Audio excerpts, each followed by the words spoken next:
Get started here.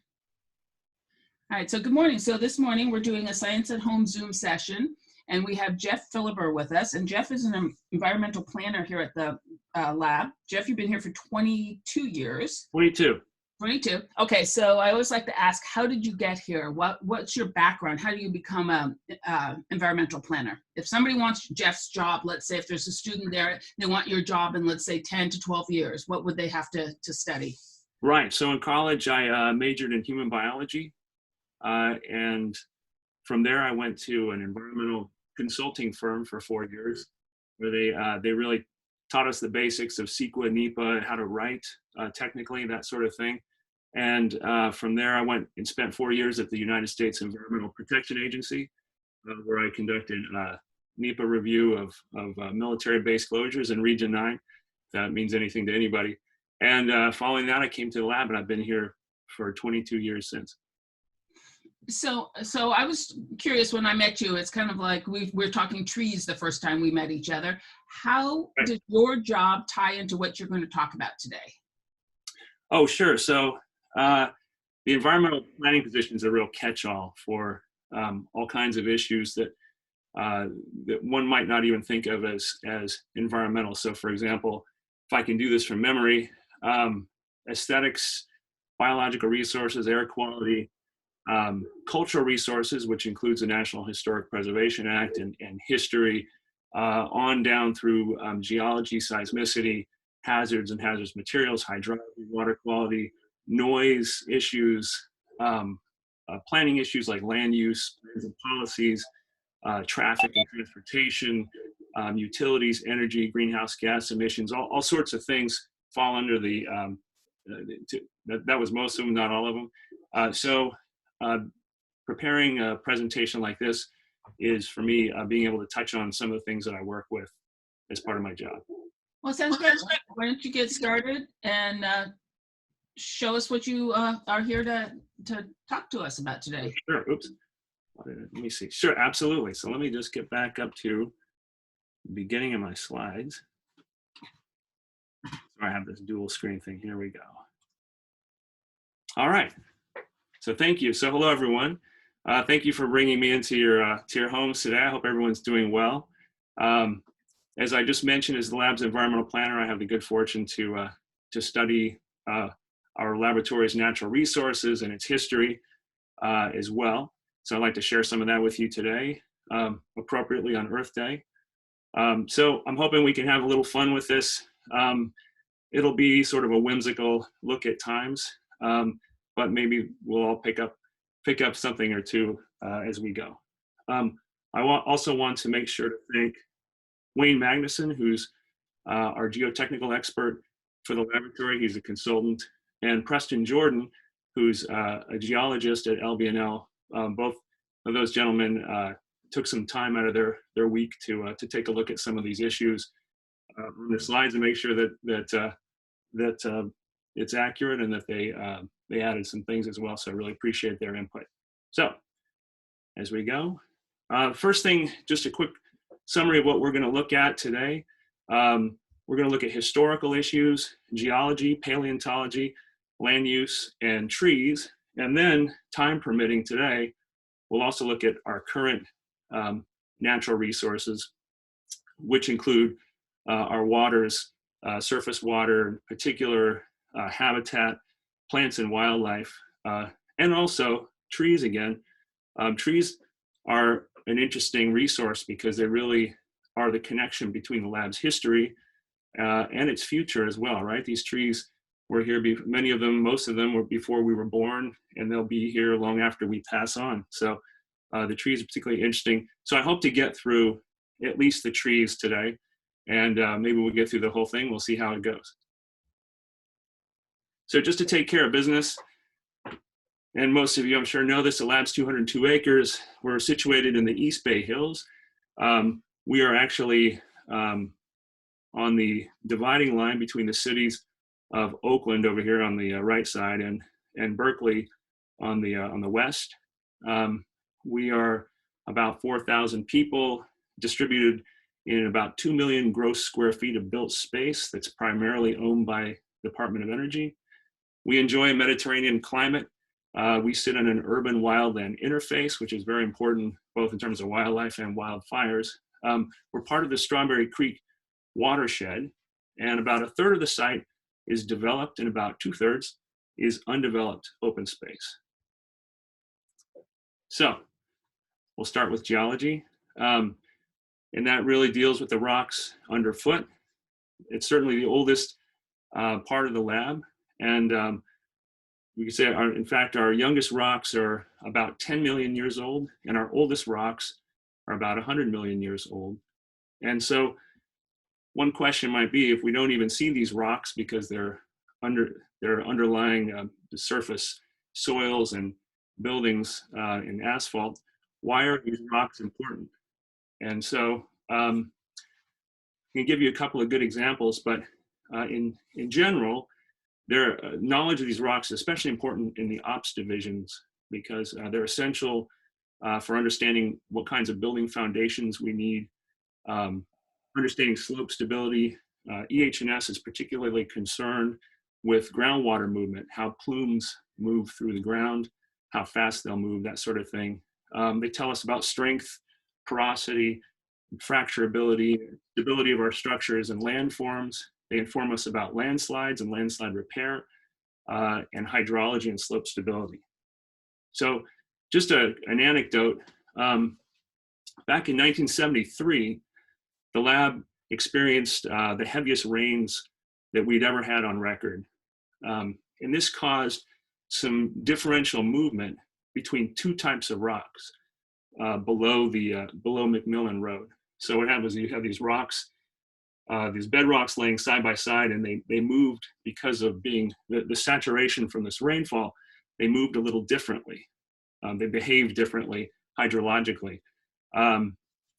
And so this resulted in building 46 moving a little bit, or to be more accurate, this western half, or this northern half of building 46 moved about a foot to the west, whereas the eastern half didn't move, or it didn't move as much. Now, if the whole building had moved on one type of rock, that wouldn't have been as big a problem as only half of the building moving.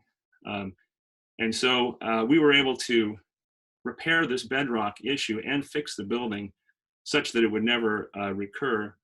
But we were only able to do this because we understood the underlying, or I should say the geologists and civil engineers at that time understood the properties of the Orinda rocks and the Moraga rocks that were the two different types of rocks underlying that building.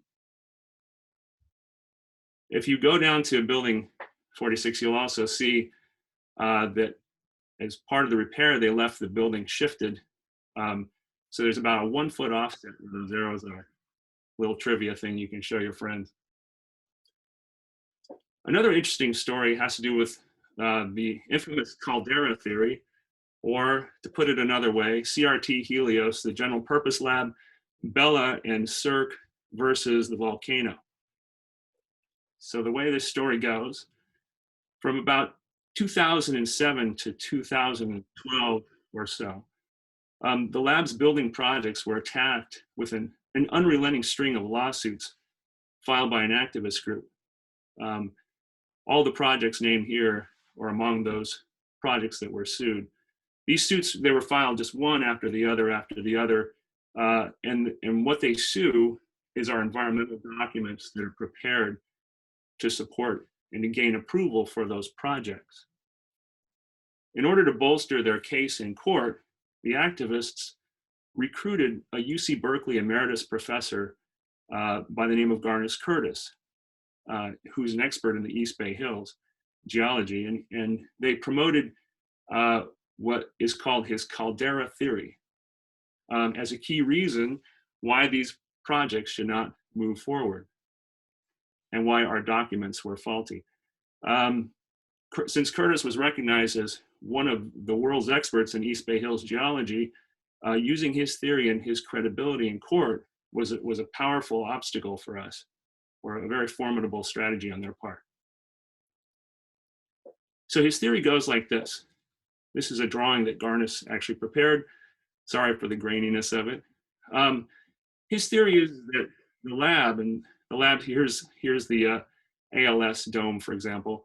The lab is sitting in the mouth of an extinct volcano, which is called the caldera.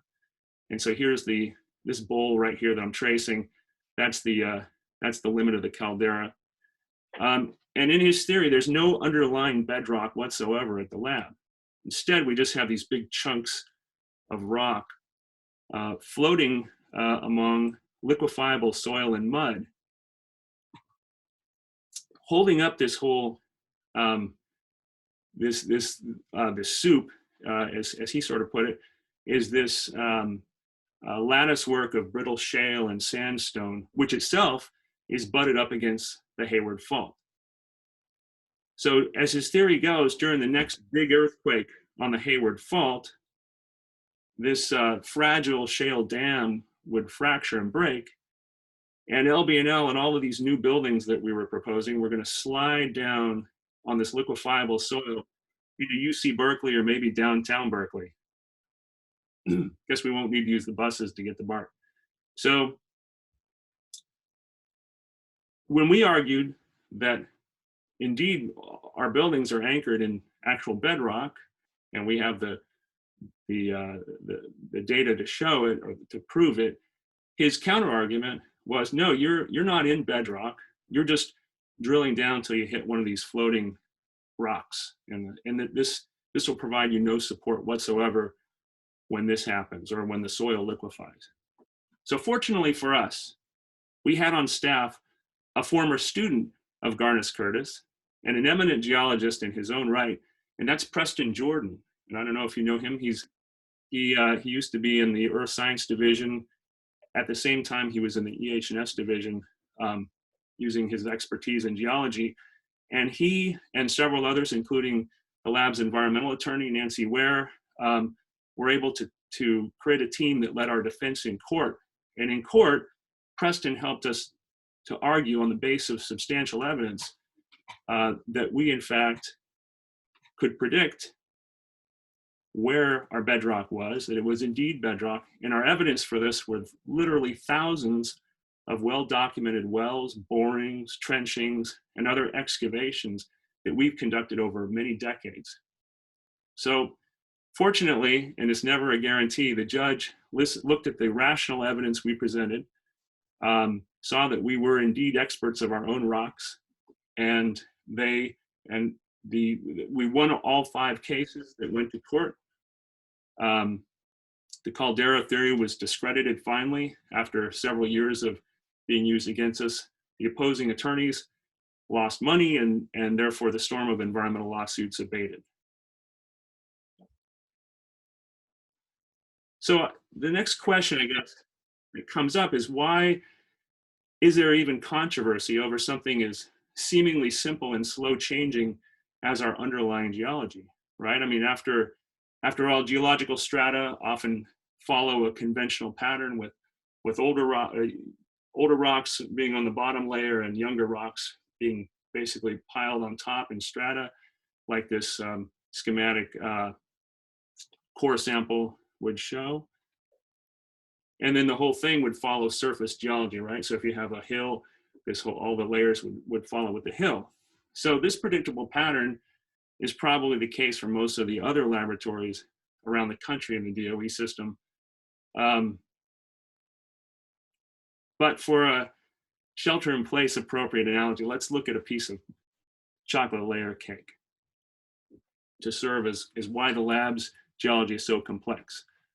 If you were to take something as malleable, but as sort of stratified as a piece of chocolate layer cake, and you were to squeeze it together so that it bulged up at the top, and then pushed it back down, if you sliced off a piece and slid that away, and took a piece from a cake somewhere else and slapped it on top of there, or slid it into place, you were then to take that cake and heat it up under pressure, put it under water for a long time, take it out, and then repeat that cycle for millions of years.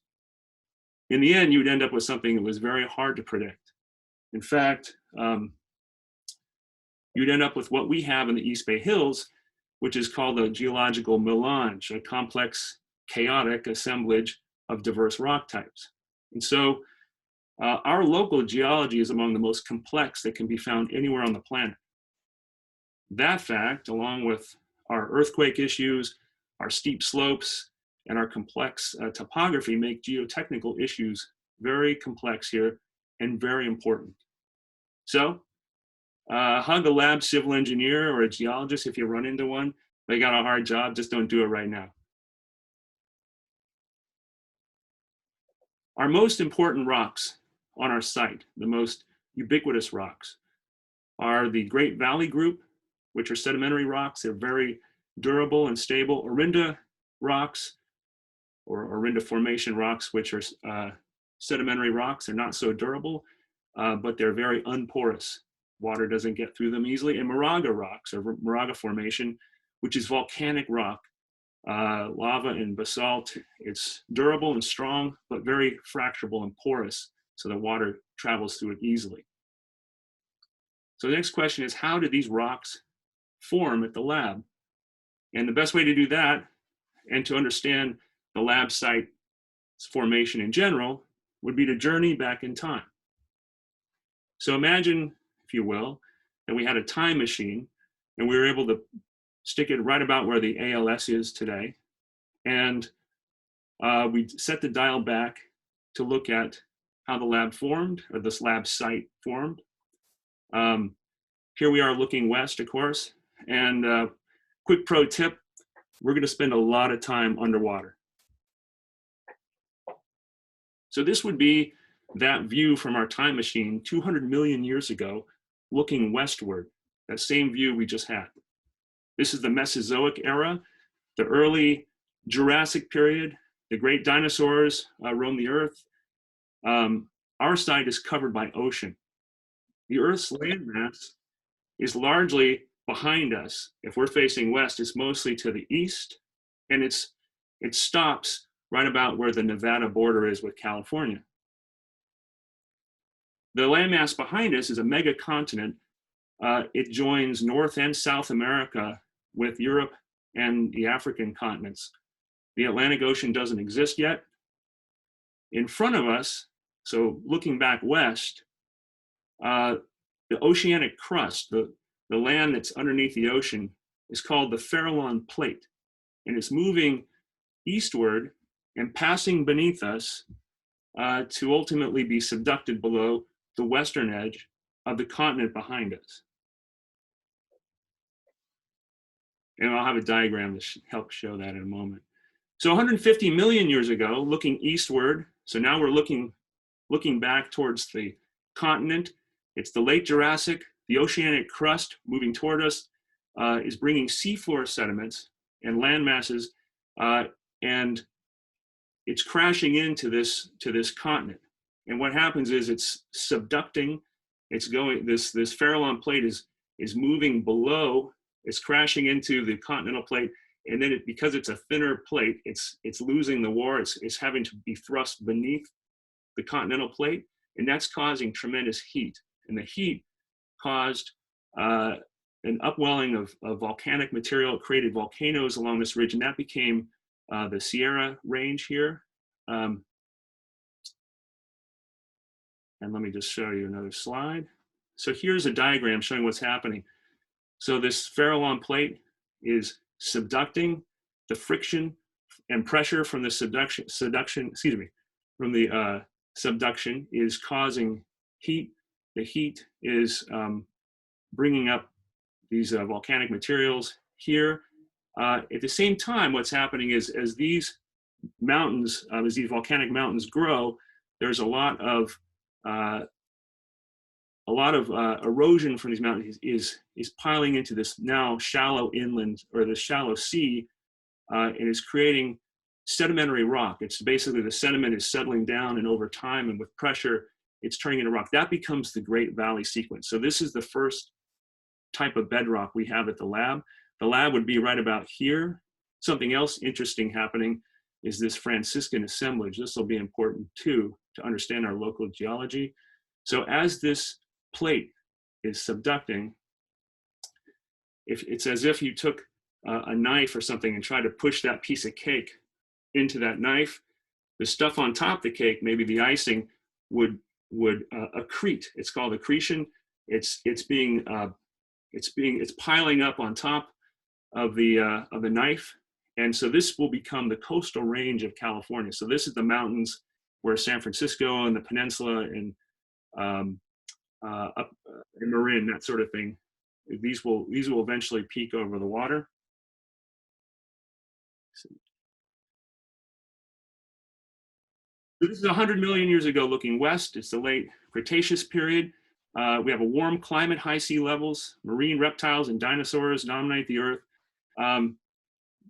And the things I just described are happening here, but now we're looking west. Now this Farallon plate caused the Franciscan Range is poked up over the sea level.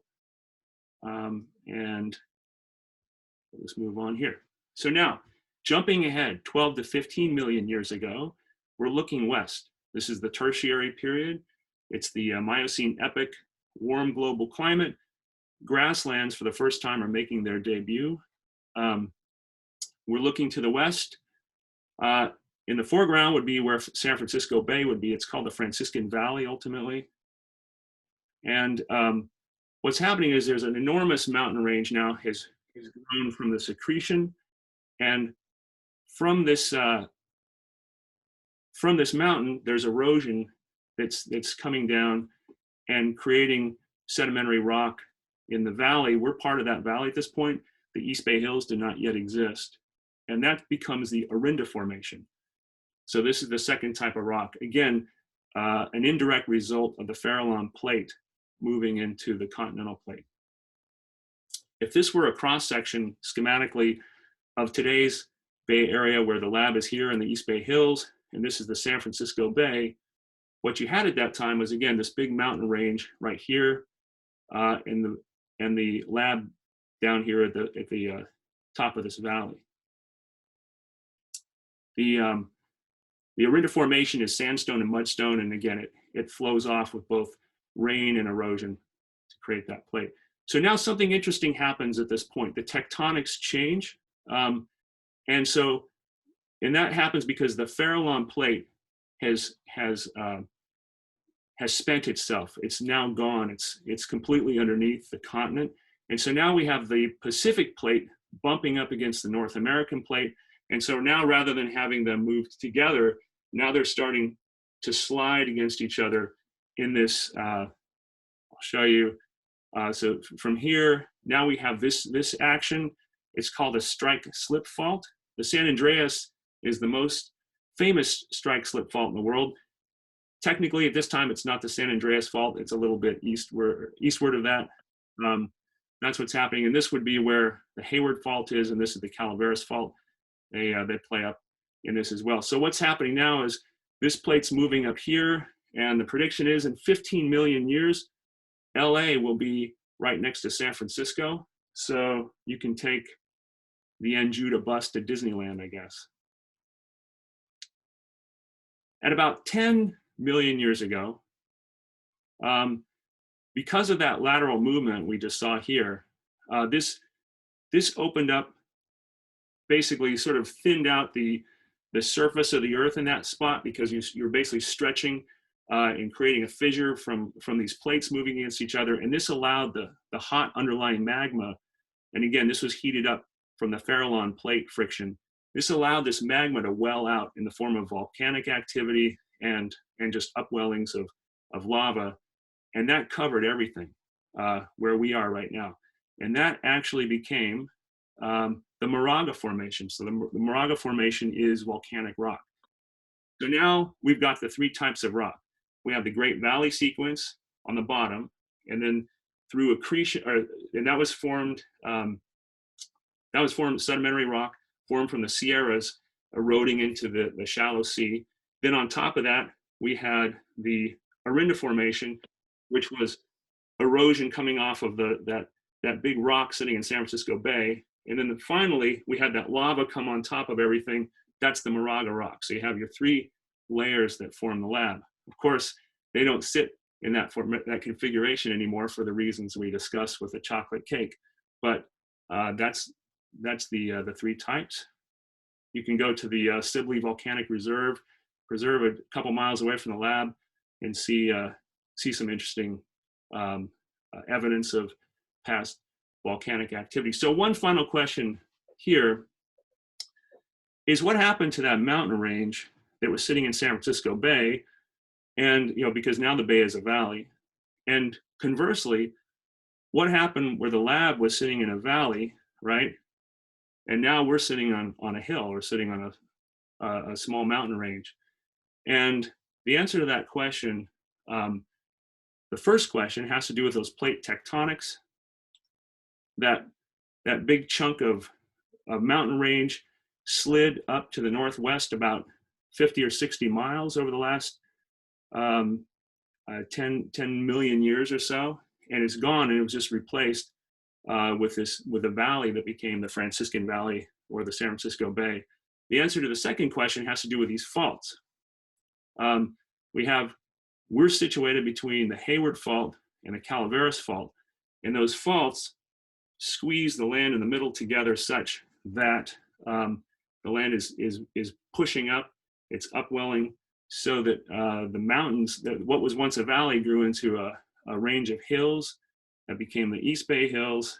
And let me see, that took place starting 6 million years ago, ended 1 million years ago. It's still actually going on. The hills are still rising at about 1/16 of an inch per year, but the erosive forces equal that, so the hills are no longer, the net change is zero at this point, although it feels like they get steeper every year. If you go out to Highway 24 near the Caldecott Tunnel and Fish Ranch Road, you can see evidence of both. So here you see the Moraga Formation. This volcanic rock is sitting right next to this sedimentary Orinda rock. And you notice it's not situated the way it should, right? You should have the Orinda rock as the bottom layer, and the Moraga rock should be on top of it. But you see they're side by side, and that's, again, the complexity from all of the geological folding and movement that's happened over the years. That's the way the lab looks underneath as well. Just another photo. And finally, 5 million years ago, looking west, as our time machine journey's almost over, we're in the Pliocene epoch. We're in the modern era, the Cenozoic era. The Earth is cooling, but it's still 7 to 8 degrees warmer than it is today. Tropical forests are being pushed into the equatorial regions, and grasslands are starting to become the dominant form of vegetation on Earth. We're entering a period of intermittent ice ages now coming up, and that's going to affect what we talk about next, which is paleontology. And this, to me, is maybe one of the most interesting things about the Bay Area and our lab site. Just real quickly, this is what geologic time looks like. We talked about Orinda Formation, Moraga Formation, the formation of the East Bay Hills. Now we're in the Pleistocene epoch. And what's happening here is, this would be a schematic diagram of the Bay Area approximately 100,000 years ago in the Pleistocene. And what we have is, this is the coast, what is now the coastal range, right? San Francisco would be here. This is Marin. The lab is in the now fully formed East Bay Hills. But the rest of this looks very different, right? Well, I'll give you more here. This is the Farallones right here. So what's happened is we're in the middle of an ice age, and most of the North American continent is piled under 3 kilometers thick glaciers. And for reasons having to do with currents and that sort of thing, we're still enjoying our Mediterranean climate in the Bay Area, one of the few places that's not piled with ice. It's only slightly cooler at this time in the Bay Area, and wetter. So what's going on here is, because of the accumulation of ice around the world, the seas are about 300 feet lower in the Pleistocene ice age than they are now. That means that the seashore is 30 miles west of where it is today. So running through this Franciscan Valley, which again is where San Francisco Bay is now, is a huge torrential river, the likes of which North America doesn't have today, that's created by snow melt from the Sierras. It's called the California River, and it's cutting the valley actually that would become the bay. It's rushing through the Golden Gate, which is here, and out to the ocean around where the Farallones are. And what's happened is, this is the continental shelf that's now underwater. It's under the ocean. This is a vast savanna, a big grassland, as is the valley interior here. It stretches from the Russian River up north to Monterey Bay to the south. And it's thought to be incredibly lush. And what's happening is it's creating a migration of animals at that time who would graze seasonally inbound of these mountains. And then they would all have to force their way through the Golden Gate or climb the mountains to get to these pastures, these grazing lands where the continental shelf is. And so here would be a schematic photograph of what this valley would look like if we were at the lab site in our time machine, anywhere from 100,000 years ago to 16,000 years ago, looking across to the San Francisco coast here. And the river would be, you can see this riparian area, would cut a channel through here. So what's interesting here is this, at this time and in this place, we had one of the most spectacular zoological spectacles that ever graced the planet. And so these animals would have been all over the valley and the bay, and our lab site would have undoubtedly been host to this display of animals as well. Paleontologists reckon this to be something that's far greater than anything you'd see in Africa in modern times on the African savanna.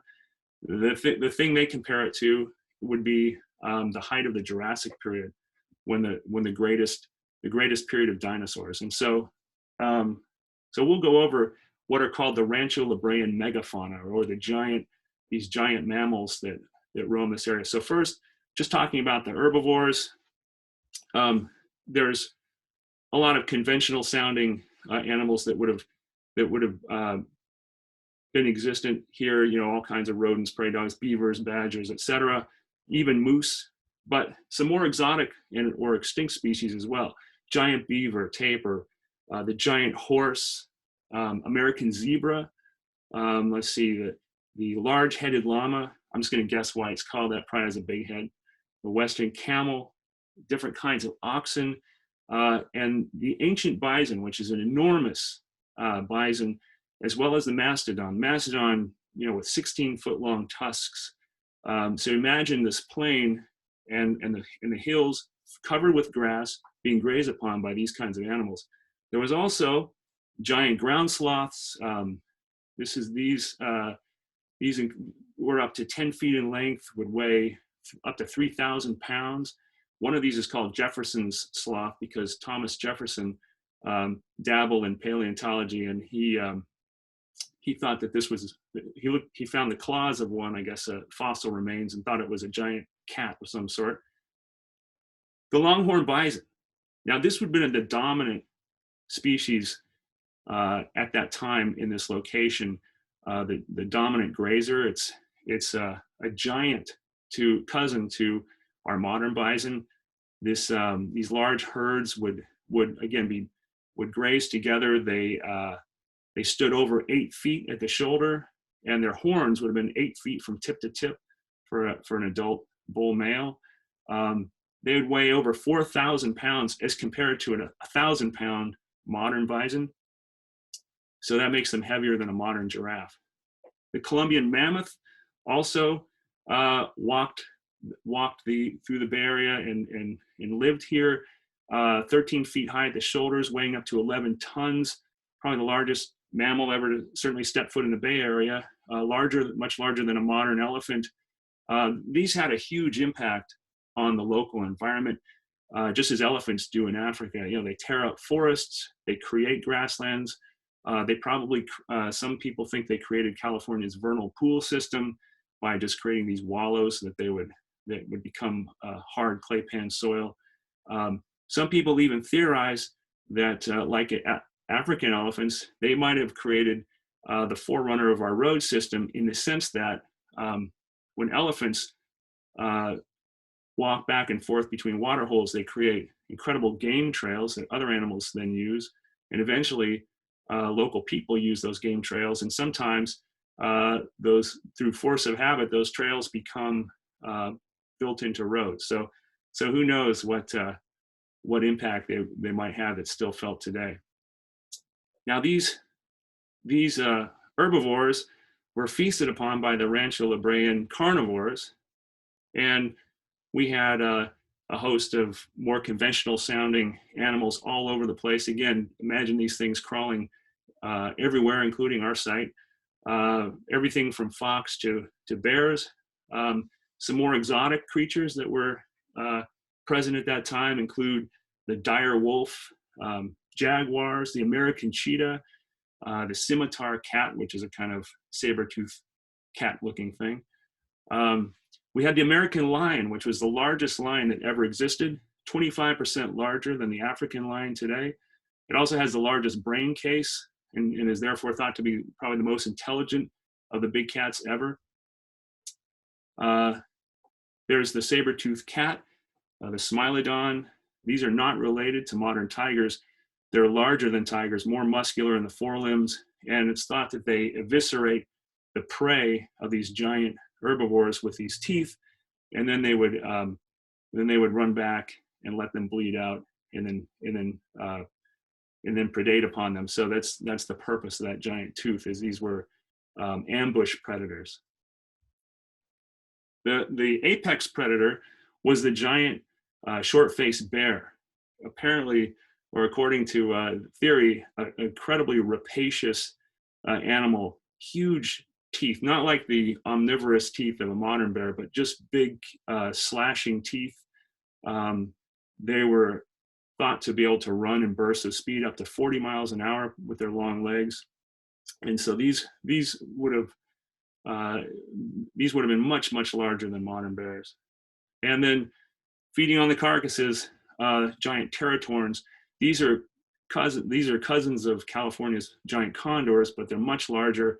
These birds would have gotten up to 50 pounds with wingspans up to 18 feet as comparison to the 10-foot wingspan of a condor. So that ends the paleontology portion of the discussion. But again, to me, it's really exciting to think about the fact that at one time, the lab would have been host to creatures like this. So the next thing I'd like to talk about is getting more into historical times. How did people's decisions and behavior and land use decisions affect what eventually became our lab site? So diving back into more recent history, 12,000 years ago, the first humans to have ever set foot in the area, and undoubtedly to have ever set foot on the lab site, were the Paleo Indians. They crossed the Bering Sea land bridge from Asia, possibly as early as 20,000 years ago, and they inhabited the Bay Area around 12,000 years ago. They hunted these large megafauna, and they were hunted by them undoubtedly as well. They might have helped drive some of them to extinction, as the Paleo Indians disappeared around the same time that the giant megafauna disappeared. The next wave of people were the Ohlone people, the Ohlone Indian Native American folks, who came somewhere between, this is a pretty wide window. It's thought they showed up as early as 6,000 years ago, or as late as 400 AD, not BC. If they had showed up that late, the thinking is that they replaced a tribe that was already here or assimilated that tribe. To promote their hunting and harvests, the Ohlone practiced regular burning of the hillside. So this actually had a huge impact on our local terrain. The burnings were to promote healthy grassland. They discouraged forestation. They aided in the harvesting of seeds. They created great forage for deer and elk, which is one of the purposes of the burnings, to make for better hunting grounds, to attract these grazers. And it contributed to the health of oak trees. Oak trees can withstand small fires where competing plants can't. And of course, oak trees provided the staple crop of acorns to the Ohlone. As a result of the Ohlone practices, much of the East Bay Hills, including the Berkeley Lab site, remained primarily as open grassland and did not become forested. In 1775, Spanish explorers found the San Francisco Bay. They had been sailing by the bay, the mouth of the bay, for 200 years previously, and hadn't realized it was there until a Spanish explorer by the name of Gaspar de Portola saw the mouth of the bay, or actually he parked his boat on the ocean side and climbed the hill and looked down and saw that the bay was there, but he actually didn't explore the bay. That was done by Juan de Ayala, who was the first European to sail into the Golden Gate. The Spanish, when they found the bay, immediately moved in and introduced longhorn cattle, as well as they brought the mission and ranchero systems to the Bay Area, which profoundly impacted California and the Bay Area's environment, including the lab site. In 1821, Alta California, as it was known, became Mexican territory after Mexico won independence from Spain. However, after the Mexican-American War, not too many years later, Mexico ceded Alta California to the US with the signing of the Treaty of Guadalupe Hidalgo in 1848. This was very fortunate for the US because in 1849, just 1 year later, gold was discovered at Sutter's Mill, about 100 miles east of the Berkeley Lab site. So as we all know, a vast migration of people from the far reaches of the world converged upon Northern California in what we know as the California Gold Rush. So for example, that same year, 1849, 60,000 people came just that year alone, and that was only the beginning. Up till that time, for example, San Francisco had fewer than 500 inhabitants, or as it was known then, Yerba Buena. Cities sprung up all over the place, including in the East Bay. In 1850, 1 year later, California immediately became a state without having to first undergo territory status. Tells you what having a little gold in your pocket can do for you. It was a free state as opposed to being a slave state, which upset the balance between slave and free states in the US, and thus became a driver for the upcoming American Civil War. So the question to ask right now is, what influence did the Spanish and later the US have on the environment in these years in a way that would affect the Berkeley Lab site? And there's a lot of answers to this question, none of them too good. The longhorn cattle and sheep that were introduced by both the Spanish and the US Americans, were more numerous in 1880 than they are even today. There was more cattle here in 1880 than just a few years after we became a state than currently. No matter how bad it smells at Coalinga, it must have been worse, right? And the cattle were just devastating to the local environment. There were the burnings that the Ohlone Native Americans had practiced were now forbidden. So the grasslands, the health of the grasslands was changed. Forests were cleared for timber and agriculture. There was overhunting and overgrazing. Exotics and invasives were introduced, particularly plants and grasses. For example, even the adobe bricks that were brought into California contained common barley, Italian ryegrass, wild oat, wild mustard, and other annual exotic grasses that now are abundant at the lab. Those are among our most abundant grass types. There are also many other plants brought from other continents through trade and agricultural practices. This is known as the largest invasive transition in biological history, actually, what happened in California. The coastal prairie grasses, which were the ubiquitous perennial grasses, the bunch grasses, were wiped out. There's only about 1% of the grass in California is still native grass. And that's similar to what we have at the Berkeley Lab site. We're mostly exotics or conglomerations of the two. Native grazers like the elk were largely wiped out. Interestingly, from a lab point of view, one of the last and finest examples of local coastal terrace native prairie grass still exists at the Richmond Field Station. Of course, UC owns the Richmond Field Station, and that was where the lab's second campus was proposed to be a few years ago.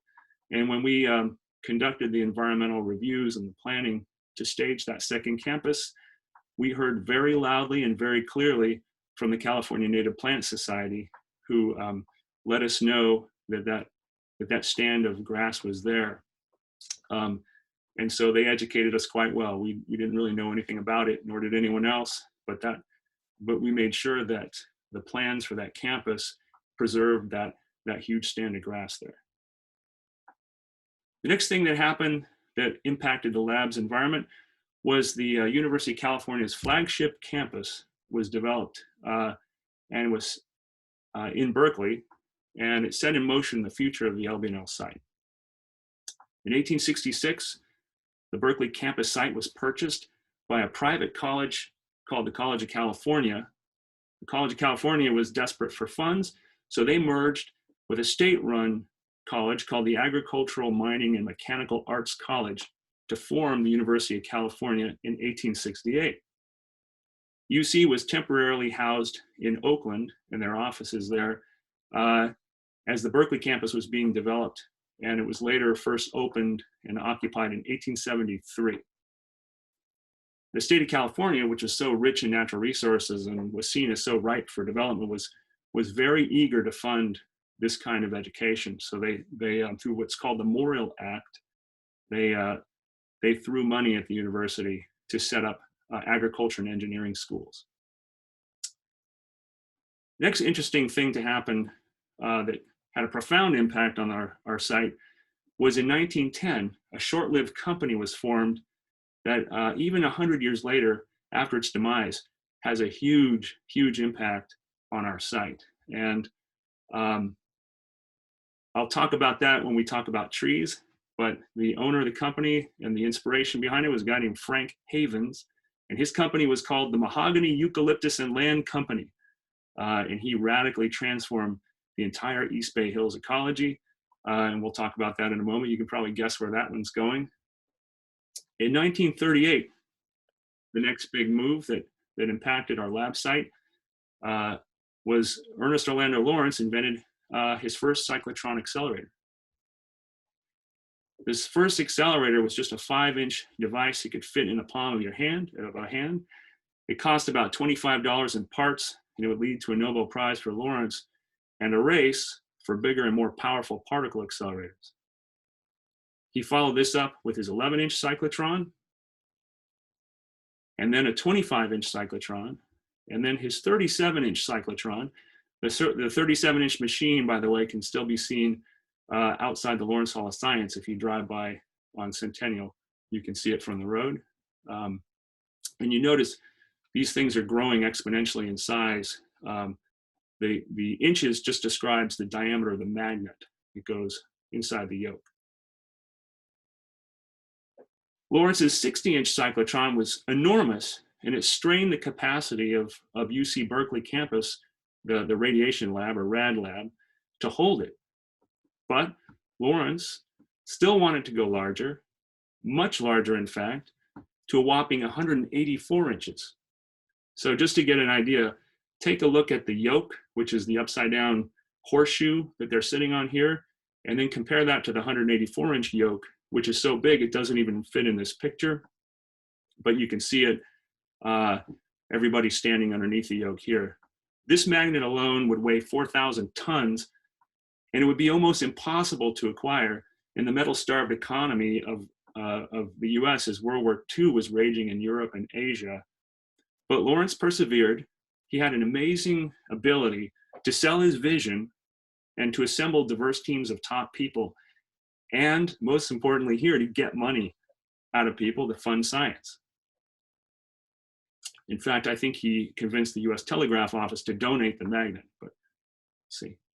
So a place was needed to put the 184-inch cyclotron, a place that wasn't on campus but nearby.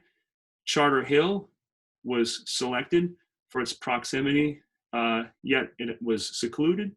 It had security and safety, and interestingly,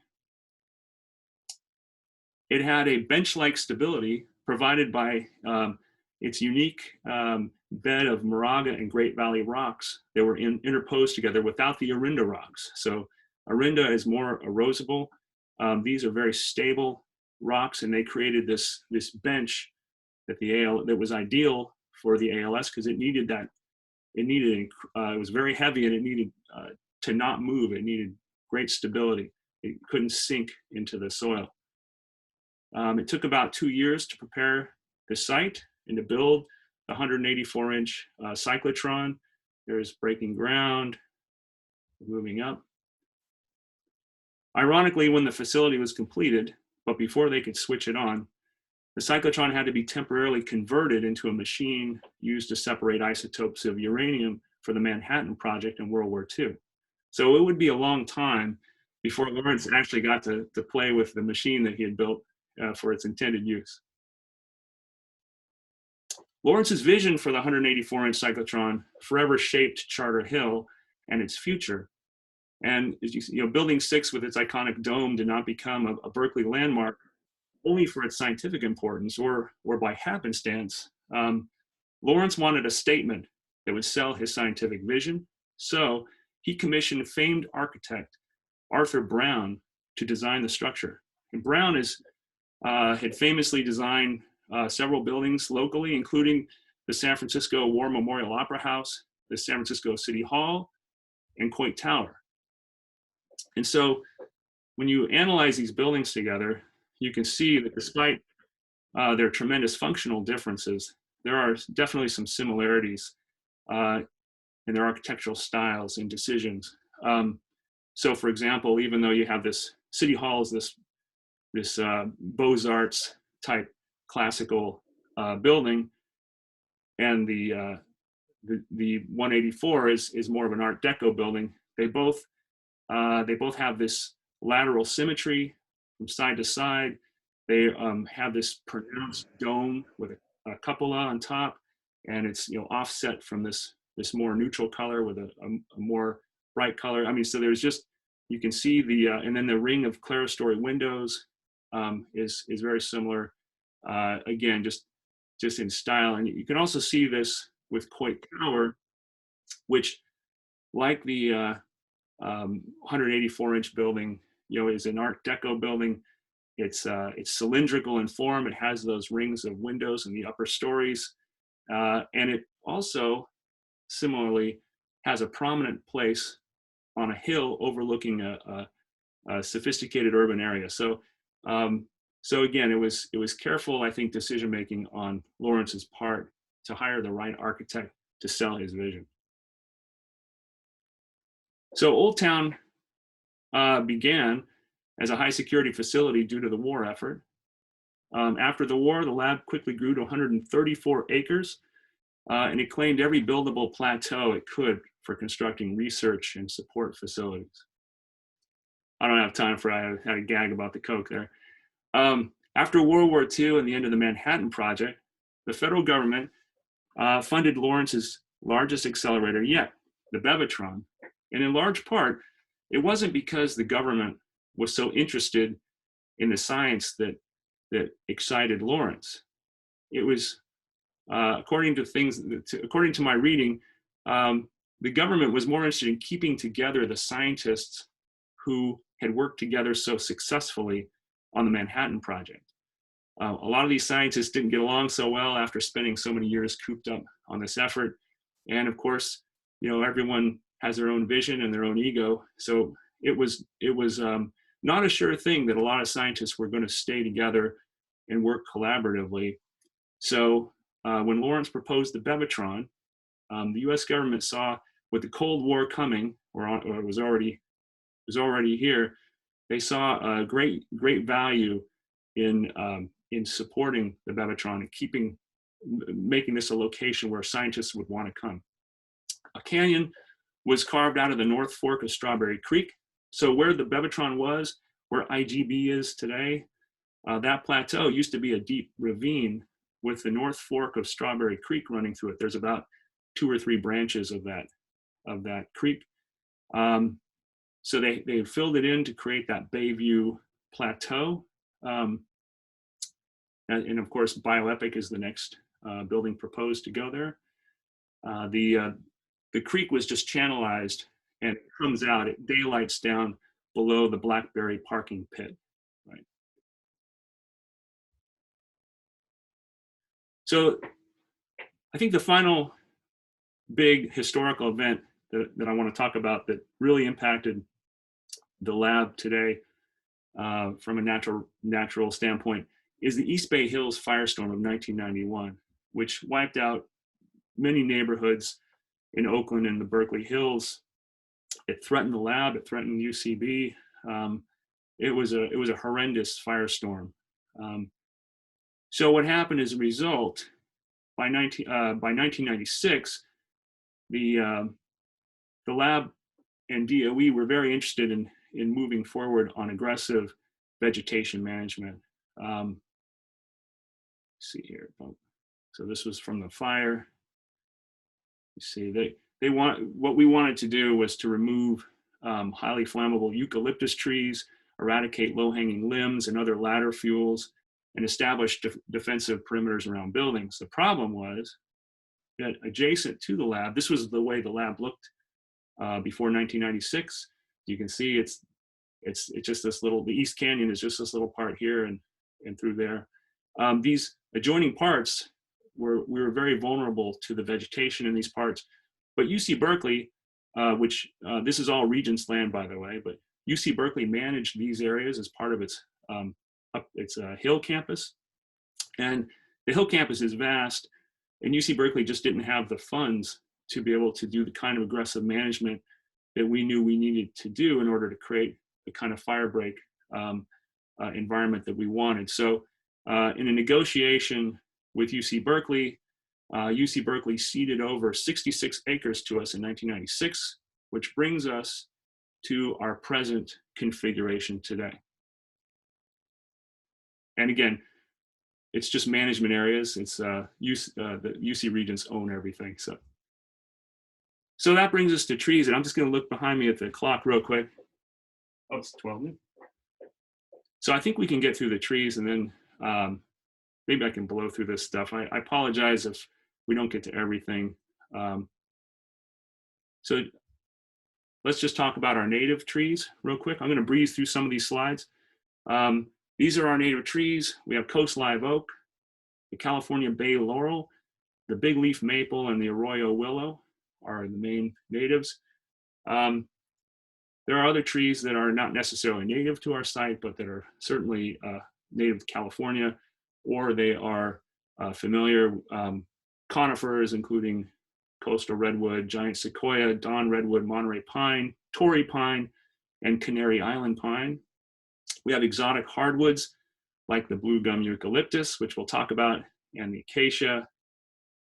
Plenty of ornamentals around, including olive, cork oaks, and Canary Island pine, which we just discussed.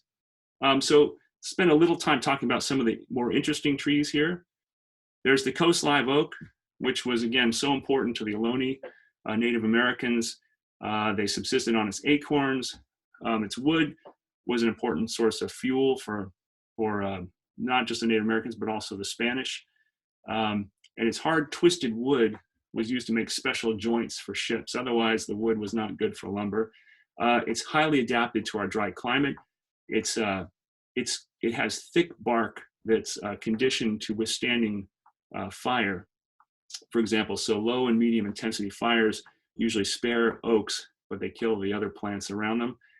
It's also able to withstand regularly 9 months of rainless dry periods Its thick leaves are cupped on the inside so that they minimize their exposure to the sun, and they have downy hairs on the inside to help hold on to just that little bit of moisture that it can from the dew. Moving on.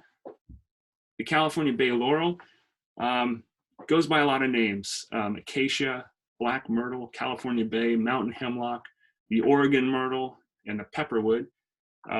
Its leaves can be used as an herb, like the European bay tree, which is the spice or the herb tree that we use in your cooking. Typically, it just has a stronger flavor. The nut was used by the Ohlone as a stimulant. There's the big leaf maple, which actually can be a source of syrup, and its leaves can be up to 2 feet thick. These are nestled among the California Bay laurels in the Blackberry Canyon. Canary Island pines are an interesting tree. They were, back when the lab was part of UC Berkeley, and UC Berkeley was the ag school before there was Davis. There was a experiment to see how densely they could plant Canary Island pines. So this grove has been thinned out much since then, but this is over by, I think this is taken underneath the molecular foundry. You might see this stand of trees. The coast redwood is the tallest tree in the world, up to 380 feet high. They grow 2,000 years old. They can have 12-inch bark, 33-inch diameters. There are many of these at the lab, even though they're not native to the laboratory. They need more water than we can provide, really. These were actually planted over by the molecular foundry, maybe not our best choice. The best spot to see a lot of really high quality coast redwoods is, of course, the Mather Grove, which you can see from the lab site, but it's part of the botanical garden.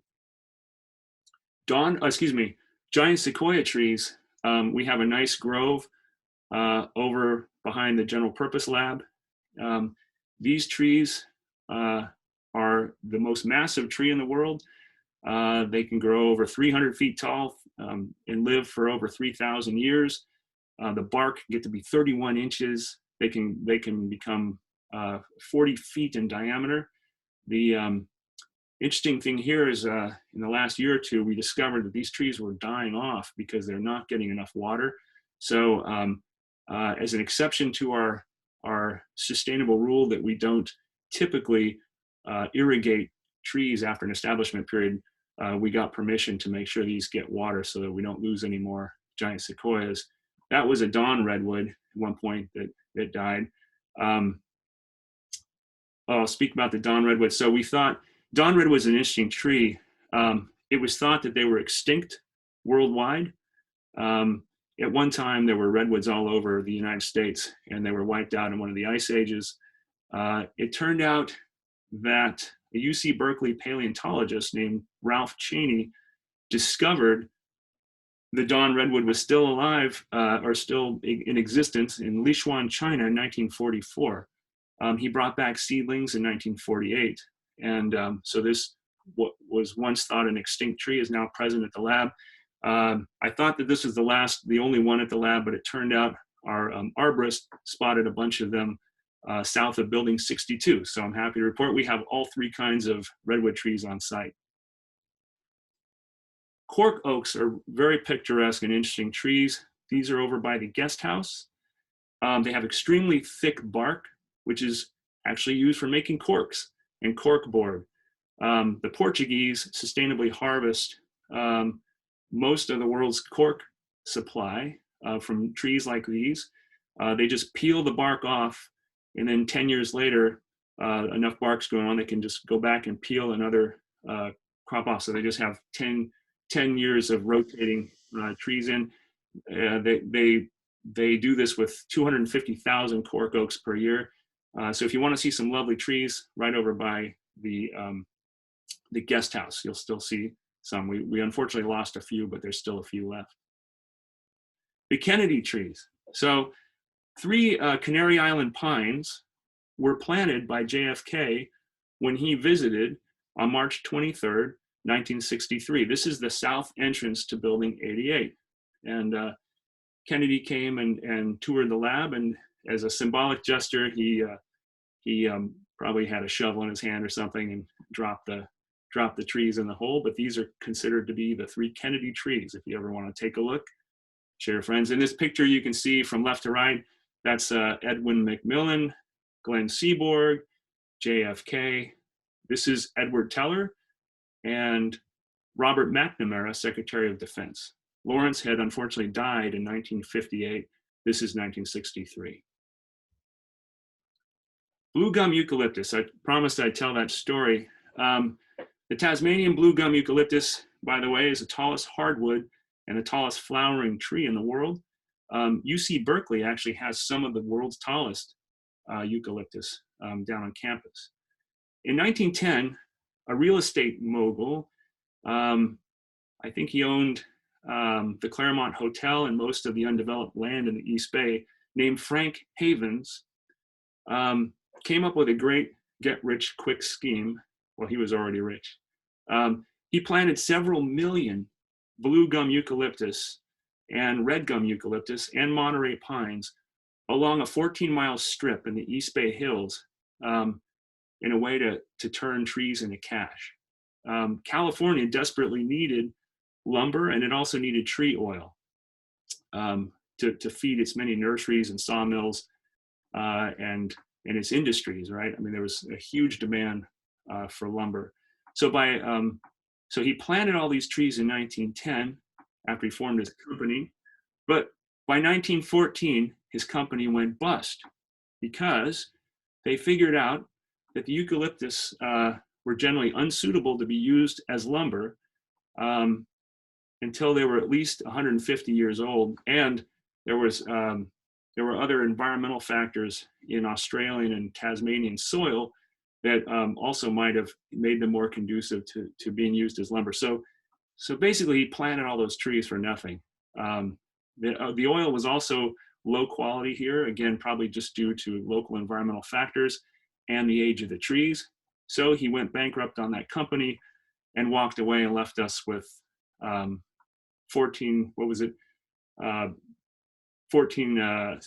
several million trees to deal with. These are highly flammable trees. They change the local environment and habitat. Most of our native plants and animals don't like them. So this is definitely a problem for us that we're slowly trying to correct. Just from a water standpoint, I'm just going to breeze through these real quick because I think I can get through the rest of the slides. I hope you don't mind. Waters on the lab include 2 or 3 perennial streams. That means streams that are wet all year round. We have the one here, the North Fork of Strawberry Creek in Blackberry Canyon. We also have Chicken Creek, and this is called No Name Creek here. There are several what are called intermittent streams and ephemeral streams, which are only wet certain times of the year throughout the lab. Talk habitat. I'm just going to breeze through these slides. Next ones quickly so we can get some more interesting stuff. Let me see how we are on time. I'll try to spend about 5 more minutes here. Grassland. A third of our site is grassland, 67 acres. It's mostly non-native annuals and mixed annuals. Again, we have a very poor representation of actual native bunch grasses. The undisturbed portions of the lab are the most likely to have actual native, just volunteers. So here in the grassland area, this is just a list of the types of native and non-native flora you might find. I'm just going to punch through these. I apologize, just due to time. These are the types of animals that you might expect to find in our grasslands. You can see the list on the side. I won't read them all out now. The next largest habitat we have is our eucalyptus stands, 22 acres. They dominate the overstory and they discourage understory plants, meaning there's not a lot of bushes under them. Coyote scrub are in these areas when the trees are spaced out enough. These are the types of flora and fauna you might find in our eucalyptus areas. Then we have Oak Bay woodland, 12 acres. The types of flora and, that you might find in there include coast live oaks and the California Bay laurels. And this is where they are, boom.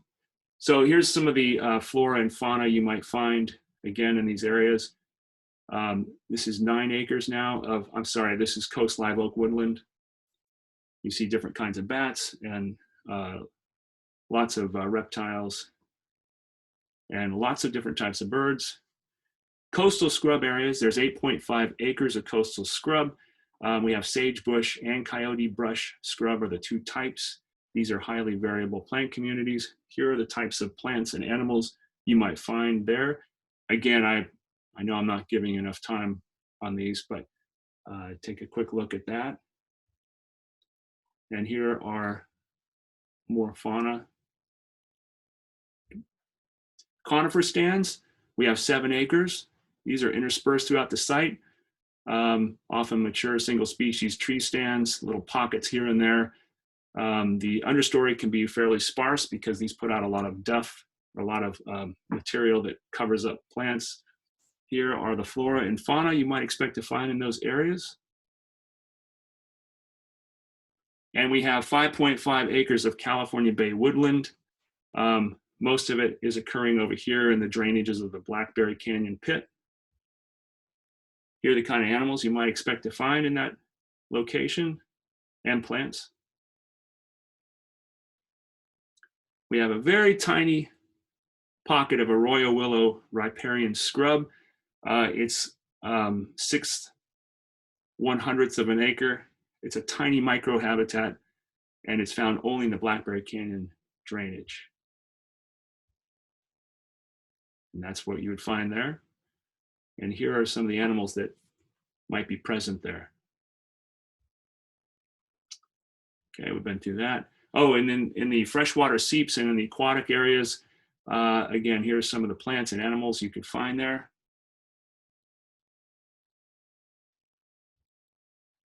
And finally, we have our landscaping areas. These, since 1987, we've been using drought-tolerant mixes of native and non-native plants. You might find these sorts of animals in our landscaped areas. So we'll talk about our special status animals. This might be a little more interesting. So here they are. We'll run through them. The Alameda whipsnake. It's a critter that's threatened under both the federal and state Endangered Species Acts. They grow to 3 to 5 feet in length. They're highly agile and they have a high metabolism. They hunt by sight, sort of cobra style. So they hunt, they come up, and then they use their eyes to actually find prey rather than flicking their tongue and trying to pick up chemical and smell receptors. So they're extremely fast and agile. Like I said, their main diet are those little fast fence lizards. So to hunt those by sight tells you how quick the Alameda whipsnake is. They'll also eat birds, rodents, and other snakes, including rattlesnakes, which are also up here on the site. They are generally not ever seen up here, but we have to treat huge areas of the lab very specially because they're a potential habitat for the Alameda whipsnake. There's 1 5-acre patch of land on the far eastern edge of our site that is actual U.S. Fish and Wildlife designated critical habitat for the Alameda whipsnake, so we don't ever go in there. But other than that, we have protocols for dealing with it. Microcinia leayi, also known as the Lee's blind harvestman spider. It's thought to exist in only 1 spot at the lab and maybe only 1 spot in the world, and that is near the Blackberry Canyon. On that switchback road, there's an area. They live their entire life under sandstone rocks in oak woodland. It's so rare that it's actually not even listed as a special status species by any of the regulatory agencies like California Department of Fish and Wildlife or the U.S. Fish and Wildlife Department. So like I said, no one has actually ever seen them, but there are academic studies that say they are there. So we treat that area very specially because this might be the only place in the world, at least that's known to have these spiders. Raptors and bats get a lot of attention here from a regulatory standpoint. Between the months of generally February to August, that's the breeding season and the nesting season for raptors and birds, and also the roosting season for bats. And that means that anytime we need to disturb a tree that's of sufficient size, or even an old building that might have an attic that could harbor bats, or they can harbor nests, we have various legal requirements to bring in our wildlife biologists to screen those areas to make sure there are no nesting birds and no roosting bats before we disturb the areas. The North American cougar gets a lot of attention here. They're not around much, but we do know they're here. Males can grow up to 180 pounds, females 130 pounds. They can leap up to 15 feet. They can bound 40 feet and run up to 50 miles per hour. They range is like 10 square miles. So the cougars that end up here could be anywhere within a 10-mile range at any one time. They kill a deer typically every 2 weeks if they're eating well. If the females have young, they're going to try to kill more often. So evidence they occur on site. If you actually have young kids or people who are sensitive to things that are a little bit gory, you might not want to look at the next slide, but I just want to show you evidence for a couple years ago. This was below building 88, and this was clearly a mountain lion kill because of the way the prey was displayed. It was cleanly eviscerated. The rumen, which is part of its digestive system, and it's not edible to the lion, or it was removed neatly from the side and covered up. And there's no broken limbs to suggest that it had died from being hit by a car or something like that. So definitely they are all over. This is about as close to the urban side of the lab as you can get. Okay, if you were not watching, we're back. So we have two types of deer. The most common deer up here are mule deer, but we also have Colombian black-tailed deer. I'll just pass through that and that too. Wild turkey, everyone's favorite. This is the Rio Grande subspecies. They're non-native. They're an East Coast bird. Actually, I think they originated in Mexico, if I recall. They roost in trees. Only the toms gobble. The males can get to up to 25 pounds, 4 feet in height with a 5-foot wingspan. They can run up to 20 miles per hour and fly at 55 miles per hour. Those feathers hanging from their chest are called their beard. They're hair-like feathers called mesophiloplumes. Sometimes the females will have a little one, but typically only the toms. They're fully grown at 11 weeks. So, more birds. Just going to pass through these real quickly. Some of the neat birds we have on our site. And this is going to pretty much end our tour. Boom. I'm just blowing through these so we have time if people have any questions, which I probably can't answer anyway. Of course, the turkey, hawk, or vulture. And sorry for the, I haven't updated the date on this, but that ends our show. Thank you so much for anyone who actually stuck through the whole thing. And I think we might have some time for questions. I'll leave that up to Diane. Yeah, thank you again, Jeff. This is wonderful. I love that graphic at the end there too. So I'm sure people are going to be asking, where can I get a copy of that? First of all, we're recording this. And so if you want to ask a question, go ahead and unmute yourself. Christopher put one into the chat. Christopher would like to know if there's any plans to revegetate exotic grasslands with something native. So that's a really interesting question. Right now, we are undergoing a new long-range development planning process for the laboratory. And one of the key questions that I'm trying to explore as we move forward is, if we're getting rid of eucalyptus trees, and we've been getting rid of eucalyptus trees, a few trees at a time typically, but there's an interest in getting rid of them more wholesale, the way UC Berkeley is doing it. And so one of the key issues to me is if we're going to get rid of these trees, what are we going to replace them with? And if we want to replace them with something more native, how do we get there? Because it's not enough just to throw some seeds down after you've cut a eucalyptus down and expect to transition to what you want. So to answer that question, I think that would be an excellent direction to go. One of the problems with the native grasses is I think they're easily outcompeted by these annuals, because the annuals grow so fast. So we'd have to do some, we'll have to consult with horticulturists and folks who can help us. And I've actually been looking for people who can help us with this. We have a couple of names of people that we're trying to contract with. So yes, that's in line with our thinking as well. Right, and we have people who are saying, yes, we would like to see more of this. We'd like to have a separate section just on, just this last section that you did that you kind of had to go through faster. Right, no, for sure. On that, I just want to say on that point, unfortunately, it's a little too late for this talk, but I have just hired a team of wildlife biologists and botanists to completely update the entire lab site, both in terms of mapping and also to try and looking for habitat, and also actually trying to document the presence of creatures on our site and plants.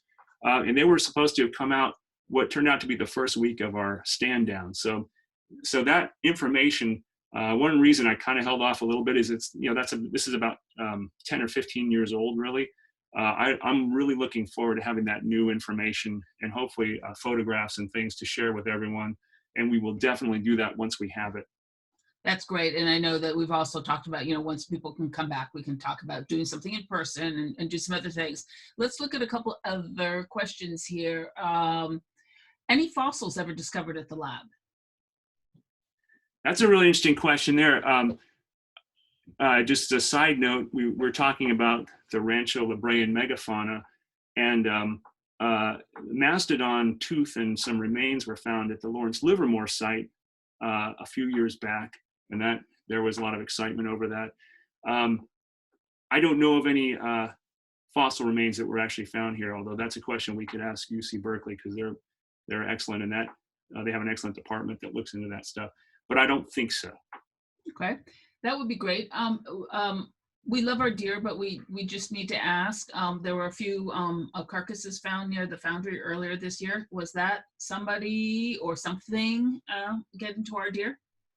I wasn't invited to look at those, so I don't know what the circumstances are. But there are characteristics of a mountain lion kill versus, say, characteristics of coyotes or wild dogs even. It's a very different display afterwards, after they're done. And then, of course, a deer could also die from poison or from natural causes, or being hit by a car, and it could limp off and die on its own and then be scavenged. So one would really have to look closely at it to know for sure. But more likely than not, probably, if there were a number of them and not just a single deer, over time, that might be where a mountain lion brings its kill to eat. Interesting. Okay, back to our eucalyptus trees. Are we going to start taking those out to oh yeah, native in? Okay. There used to be a lot more than there are today.